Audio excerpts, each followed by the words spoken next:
So there was an update that took place a couple months ago. It's called the Helpful Content Update. And that's where Google was looking specifically at content, making sure that the content truly satisfies the user intent. And it created a big shakeup in the search engine result pages. And so what can you do about that if your website was hit from this helpful content update? Some of the things that we've noticed is it started to get to the point where people would write a page of content, right? And then you'd study your competitor and you'd see like, what are they doing, right? And if they've got 1,000-word page content, next thing you know, like you write a page that's 1,500 words, right? And they're using tools like Surfer SEO and Phrase and all these other tools that kind of help you create scores. And then what does the next person do, right? They look at that 1,500-word article and they're like, you know what? I'm going to write a 3,500-word article, right?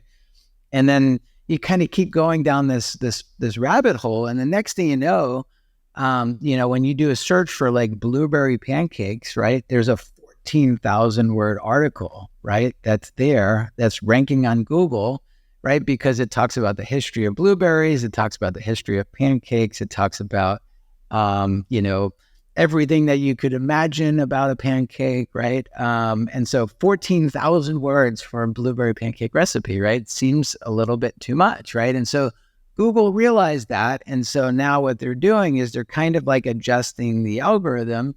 And it's not just for recipes, right? That's just one example. It's same thing in our world, right? If you do a search for Atlanta personal injury lawyer, right? Like, is the first page of Google, consist of the top 6 results that have 20,000 words for every single page? So what we're seeing is by kind of going in and kind of de-optimizing the pages now, so bringing a page from 14,000 words back down to like 3,000 words, we're seeing like pretty big jumps in the search engine results again, where you're able to kind of recover from some of the rankings that you may have lost.